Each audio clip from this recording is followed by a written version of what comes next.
Em meio ao debate do Plano Nacional de Educação, que estabelece diretrizes e metas para o setor educacional até 2020, a região pode ganhar um projeto próprio unificado, baseado na realidade local. A ideia de utilizar a matéria que tramita na Câmara dos Deputados como pano de fundo de um texto feito e dedicado exclusivamente a 7 cidades foi apresentada e defendida por especialistas e secretárias de educação do ABC durante o segundo ciclo de palestras promovido pelo jornal Repórter Diário. O evento, realizado no Centro Universitário Fundação Santo André, contou com a presença de secretárias de educação da região, do presidente do consórcio Municipal do Grande ABC e prefeito de Diadema, Mário Reale, além de professores, alunos e gestores públicos. Além do Plano Nacional de Educação, especialistas debateram os desafios e as oportunidades da escola particular, a relação da educação com o mercado de trabalho e também com o meio ambiente.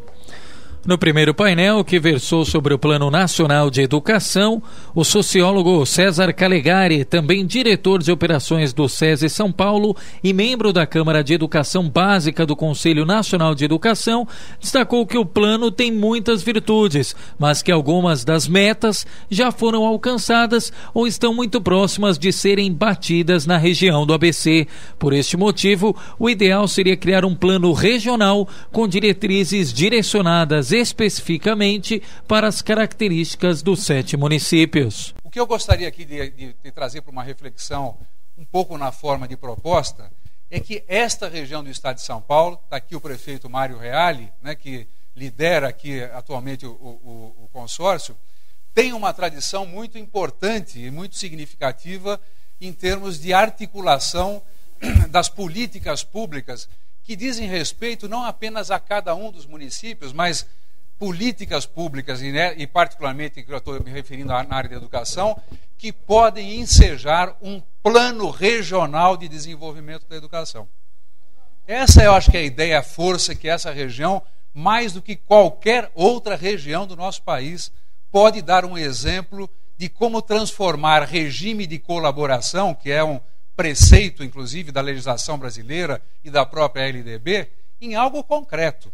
E que diga menos respeito aos personagens da ocasião política e administrativa e muito mais a um pacto de grande duração e durabilidade que pode ser estabelecido nessa região como um exemplo a ser desenvolvido no país inteiro. Eu acho, portanto, o grande desafio que pode ser colocado como pauta de trabalho concreto a partir do momento em que amanheça o ano de 2012 é um trabalho, acelerar os processos que já existem de articulação e de cooperação intermunicipal dessa região, para que aqui se estabeleça um plano regional de desenvolvimento da educação que leve em consideração, primeiro, todos os municípios da região, mas não só as administrações municipais. Quando nós falamos plano de desenvolvimento regional de educação, à luz do novo Plano Nacional de Educação, significa também a necessidade de mobilizar as forças outras que têm interesses diretos na educação. Portanto, não apenas a área pública, mas a área que não é pública, de instituições não governamentais ligadas à educação, universidades, enfim, os institutos de pesquisa, as empresas também, porque elas têm interesse direto, os sindicatos que têm interesse direto também na área da educação, enfim. As secretárias de educação da região gostaram da ideia e se comprometeram a estudar o assunto, como enfatiza Lúcia Couto, secretária titular da pasta em Diadema e também coordenadora do Grupo de Trabalho de Educação do Consórcio Intermunicipal.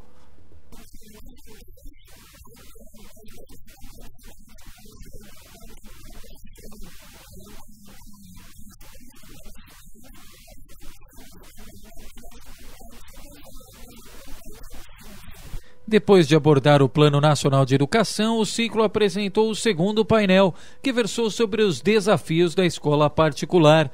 Valmor Bolan, sociólogo e consultor da Anhanguera Educacional, impactou ao dizer que a iniciativa privada precisa ser ouvida. Os políticos amam os professores, os alunos, a educação, e depois passa, na hora de votar, eles gostam é de dar encargos para nós, como disse a professora Osvana, mais do que construir um projeto de emancipação do povo brasileiro. A imensa desigualdade no Brasil se deve ao baixo acesso à educação do povo brasileiro. E daqueles que têm educação, dos que têm o acesso a baixíssima qualidade.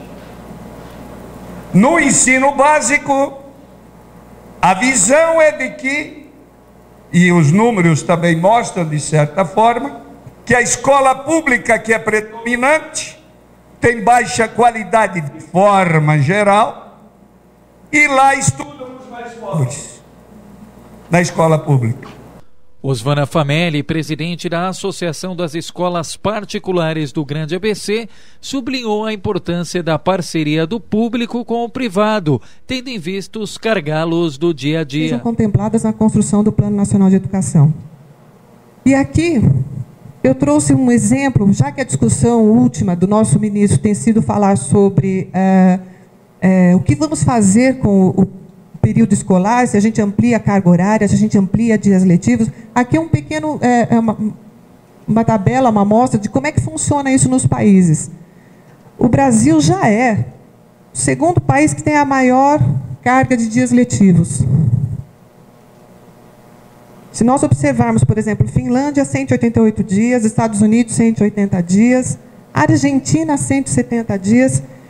Temos sim que pensar na construção de um plano que entender que a criança precisa ficar assim mais tempo dentro da escola. Quando se pensa em mercado de trabalho e estudo, é inevitável analisar o papel das universidades, comunidade e poder público. Os palestrantes do terceiro painel, que teve como tema Educação e Mercado de Trabalho, Oportunidades versus Demandas, discutiram a importância de ações que movem e integram os três agentes. Para o reitor de graduação da Universidade Federal do ABC, Dervaldo Santos Rosa, esse é o caminho certo para realizar mudanças na área de educação e formar profissionais capacitados para o mercado.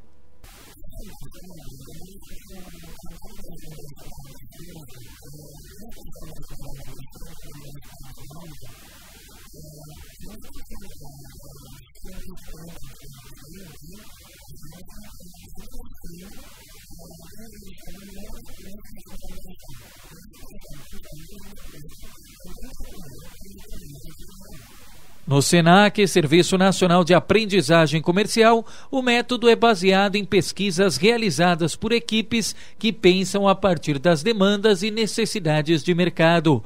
A professora de pós-graduação e gerente da instituição, Glaudiceia Alves Furlan, defendeu que um dos problemas enfrentados pelos gestores de formação técnica é a dificuldade de qualificar alunos que tiveram educação básica aquém do necessário.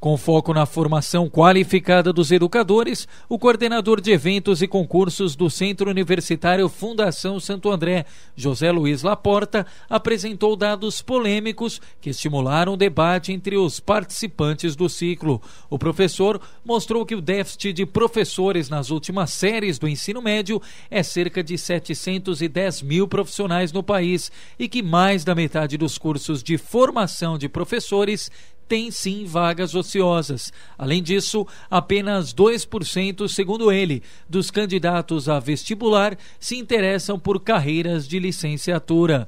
Segundo ainda o especialista, é fundamental discutir com recorrência o tema educação.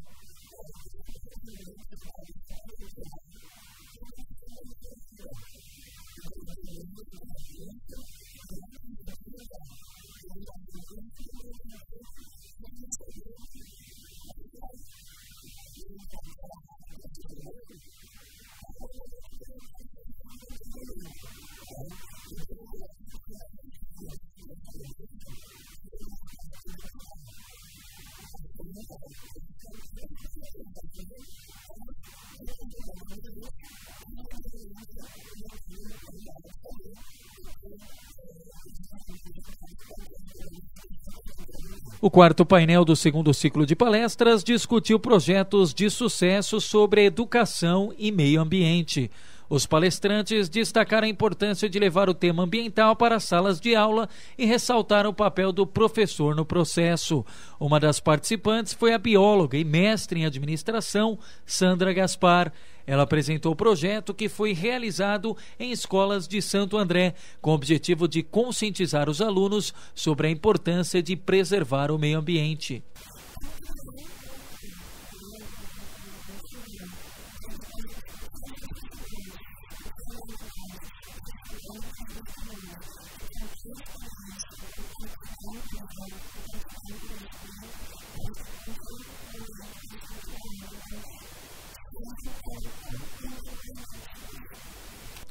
O papel da iniciativa privada na educação ambiental foi outro tema abordado no quarto painel. Foi apresentado o projeto da AES Eletropaulo para o consumo consciente. A apresentação foi feita por Heloísa Melilo, presidente da Melilo, entidade responsável pela elaboração do projeto.